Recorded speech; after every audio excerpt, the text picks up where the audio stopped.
మీ business ఏదైనా మీ ఊర్లో promotion చేయాలంటే అది సుమన్ టీవీతోనే సాధ్యం. ఇప్పుడే సంప్రదించండి.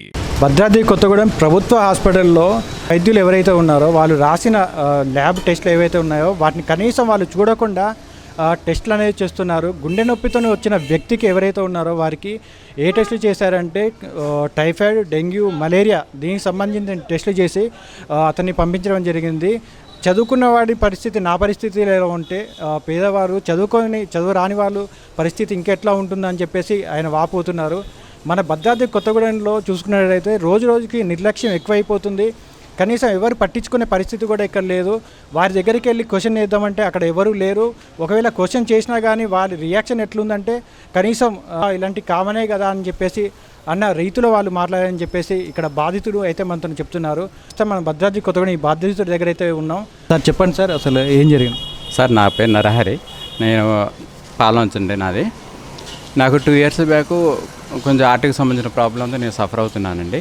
నాకు 10 రోజుల క్రితం ఏమైందంటే కొంచెం ఛాతీలో నొప్పి వస్తుందని చెప్పేసి ఒక ముందు రోజు ప్రైవేట్ హాస్పిటల్లో చూపించుకున్నాను. టెస్టులు ఎక్కువ రాశారు, స్తోమత లేదని చెప్పేసి మరుసటి రోజు నేను కొత్తగూడెం గవర్నమెంట్ హాస్పిటల్కి వెళ్ళానండి.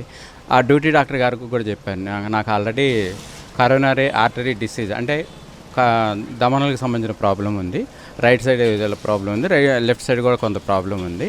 నేను ఎటర్వాస్టాటిన్ ప్లస్ రక్తం పల్సన పడే ట్యాబ్లెట్లు వాడుతున్నాను.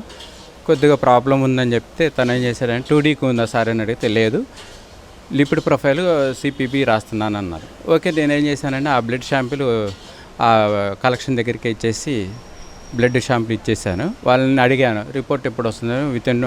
వితిన్ కాదు 2 days తర్వాత వస్తుంది, సోమవారం వస్తుంది అన్నారు.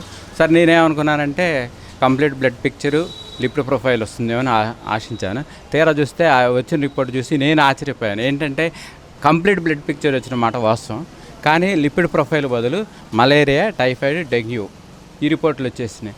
అదేంటి అని చెప్పేసి మళ్ళీ మరుసటి రోజు నేను మంగళవారం నాడు పోయి అడిగితే సారీ నేను ఇది లిపిడ్ ప్రొఫైల్ అనుకోలేదు, ఫీవర్ ప్రొఫైల్ అని చెప్పేసి ఫీవర్కి సంబంధించిన టెస్టులు చేసేసారు. ప్లస్ ఇదే విషయం నేను ఇది సూపరింటెండెంట్ గారి దగ్గర కంప్లైంట్ ఇవ్వడానికి పోతే సార్ అందుబాటులో లేరు. ప్లస్ అదే సార్ ఏదో మీటింగ్లో ఉన్నారట. ఆ సార్ నెంబర్కి నేను సారు అప్డేట్ అధికారి కదా, సమాచార అధికారి అని చెప్పేసి కాల్ చేసి చెప్తామంటే సారు నెంబర్ కూడా అందుబాటులో లేదండి. మళ్ళీ డ్యూటీ డాక్టర్ దగ్గర పోయి ఈ విషయం చెప్తే ఏంటంటే డ్యూటీ డాక్టర్ కూడా ఇచ్చిన వివరణ కూడా నాకేమంత ఇది అనిపించలేదండి. ఎందుకంటే ఈ సీజన్ అంతా ఇదే కాబట్టి ఓవర్లుక్తో అన్నారు. LKFకి కూడా తేడా తెలియనంత ల్యాబ్లో ఉన్నారంటే ఈ టెస్టులు నేను కొంత చదువుకున్నాను కాబట్టి సరిపోయింది. సామాన్యుడి పరిస్థితి ఏంటి నాకు అర్థం కాని పరిస్థితి. ఇంత పర్యవేక్షణ లేకుండా ఇంత గవర్నమెంట్ హాస్పిటల్ లక్షల కోట్ల రూపాయలు పెట్టాయి. గవర్నమెంట్ హాస్పిటల్ మీద సామాన్యుడికి ఎంతో కొంత నమ్మకంతో అక్కడికి వస్తుంటారు. ఆ నమ్మకాన్ని ఒమ్ము చేసేటట్టు కొత్తగూడెం గవర్నమెంట్ హాస్పిటల్ తయారైంది. అంటే ఇప్పుడు మీరు ఈ టెస్టులు ఇట్లా వచ్చినాయంటే అని చెప్పేసి మీరు వాళ్ళని క్వశ్చన్ వేశారుగా, వాళ్ళు ఎట్లా రియాక్ట్ అయ్యారు? ఒకటే సింపుల్గా అక్కడ నేను ఆ రోజున కొంచెం గట్టిగానే మాట్లాడాను. ఏందమ్మా నువ్వు LKF కూడా తేడా తెలియకుండా చేశానంటే సారీ సార్ మళ్ళీ ఇప్పుడు కావాలంటే ఇప్పుడు బ్లడ్ షాంపుల్ తీసుకుందాం అని చెప్పేసి మళ్ళీ తిరిగి బ్లడ్ షాంపుల్ ఇస్తే నిన్న అంటే మంగళవారం నాడు మళ్ళీ బ్లడ్ షాంపుల్ ఇచ్చాను. మళ్ళీ ఏమన్నారంటే 2 days తర్వాత వస్తుంది అన్నారు. ఇప్పటికి 12 దాటింది. ఇచ్చి బ్లడ్ షాంపుల్ ఇచ్చి కూడా 48 గంటలు దాటింది. ఆ బ్లడ్ షాంపుల్కి సంబంధించిన ఓన్లీ లిపిడ్ ప్రొఫైల్ టెస్ట్, ఆ లిపిడ్ ప్రొఫైల్ టెస్ట్ చేయడానికి కూడా 48 గంటలు దాటింది ఆ రిజల్ట్ రావడానికి కూడా. అంటే ఇప్పటివరకు కూడా ఎటువంటి రిపోర్ట్స్ మీకు రాలేదండి. ఒక కంప్లీట్ బ్లడ్ పిక్చర్ వచ్చేసింది. కంప్లీట్ బ్లడ్ పిక్చర్ నాకు వాస్తవంగా ఏంటంటే బ్లడ్లో పెద్దగా ఇబ్బంది ఏం లేదు. నాకు కావాల్సింది మెయిన్గా ఏంటంటే గుండెకి సంబంధించిన లిపిడ్ ప్రొఫైల్ టెస్ట్. అంటే ఏంటంటే కొవ్వు శాతం, ట్రైగ్లిజరైడ్స్ వాస్తవంగా ఆగస్టు 28వ తారీఖు చేయించుకున్నప్పుడు 439 ఉందండి ట్రైగ్లిజరైడ్స్. నేను మొన్న రీసెంట్గా ఇంకో విషయం ఏంటంటే మొన్న వచ్చిన రిపోర్ట్తో పాటు పాతది 4th monthలో 3వ తారీఖున గుడిపాడు PHCలో తీసుకున్న రిపోర్టుకి ఇది యాడే వచ్చింది.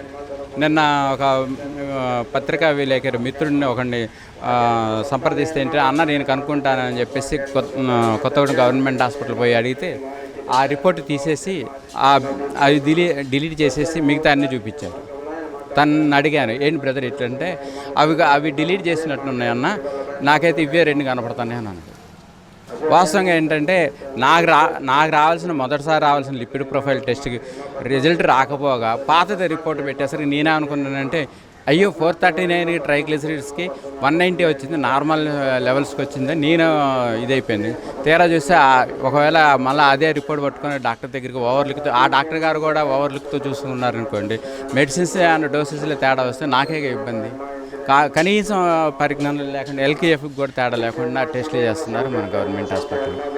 అదేంటంటే ఫీవర్ ప్రొఫైల్ అనుకున్నాను సార్ అని చెప్పేసి సారీ చెప్పేసింది ఒక మాటతో అయిపోయింది. మళ్ళీ టెస్ట్ అంటే మీరు సూపరింటెండెంట్ గారికే కాకుండా ఇంకెవరికైనా కంప్లైంట్ చేశారా? కంప్లీట్ చేయడానికి పోతే ఆ రోజున సారు మీటింగ్లో ఉన్నారట. అది సోమవారం అన్నాడు. నాకు తెలిసి మేబీ ఒకవేళ ప్రజావాణి కార్యక్రమంలో ఏమైనా ఉన్నట్టుందేమో. నేను సార్ డిప్యూటీ సూపరింటెండెంట్ గారు తను ఆర్ఎంఓ ఏదో సర్జరీలో ఉన్నారట. సరే నేను మళ్ళీ తనే అక్కడ ఉన్న అటెండర్ని అడిగితే మీరు డ్యూటీ డాక్టర్ని కలవండి, మళ్ళీ కలిస్తే ఏం చెప్తారు అని అడిగి చెప్తే డ్యూటీ డాక్టర్ దగ్గర పోయి నేను అడిగితే అతను ఇచ్చిన ఎక్స్ప్లెనేషన్ నాకేమంత సాటిస్ఫైడ్ లేదండి.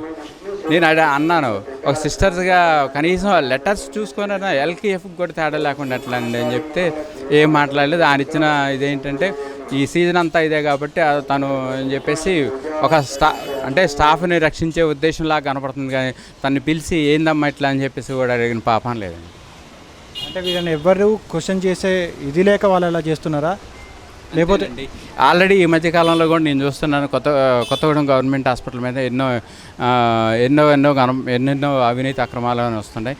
దాంతోపాటు ఈ నిర్లక్ష్యాన్ని కూడా ఈ విధంగా కనీసం ఒక ఇచ్చిన డాక్టర్ గారు ఇచ్చిన ఓపీ స్లిప్ మీద ఏం టెస్ట్ అని కూడా ఒక క్లియర్ కట్గా తెలియకుండా టెస్టులు చేసినంత ల్యాబ్ వాళ్ళ నిర్వాహకం ఉంది. అంటే ఈ పై అధికారులకి దగ్గరికి ఎవరికైనా తీసుకెళ్లారా, లేకపోతే కలెక్టర్ గారి దగ్గరికి మీరేమైనా వెళ్ళారా? తీసుకెళ్ళలేదండి. కాకపోతే నేను సూపరింటెండెంట్ గారి దగ్గర పోదామని పోతేనే మొన్న అయిపోయింది. ఆ విధంగా మొన్న సార్ లేరు అందుబాటులో. నిన్న మా మిత్రుడు ఒక రిపోర్టరు, అతను శివశంకరు, నమస్తే తెలంగాణ రిపోర్టరు, అతనికి చెప్తే నేను కనుక్కుంటాను అన్నాడు. తను కనుక్కుంటే ఏంటంటే ఏదో రిపోర్ట్లో తేడా ఉంది, నేను మా సిబ్బందిని విచారించి తగిన చర్యలు తీసుకుంటామని చెప్పేసి చెప్పాడు. కనీసం డాక్టర్ గారు రాసిన స్లిప్ మీద ఏం టెస్టులు ఉన్నాయో కూడా తెలియకుండా వాళ్ళు టెస్టులు చేస్తున్నారని చెప్పేసి ఇక్కడ మనతో పాటు బాధితులు అయితే ఉన్నారు, వాళ్ళు వాపోతున్నారు. చదువుకున్న వారిని నాకు పరిస్థితి ఇట్లుంటే రేపటి రోజున తెలియని వాళ్ళు, అసలు ఏం తెలియని వాళ్ళు ఇక్కడికి వస్తే వాళ్ళ పరిస్థితి ఎట్లుంటుందో అని చెప్పేసి వాళ్ళు అంటున్నారు.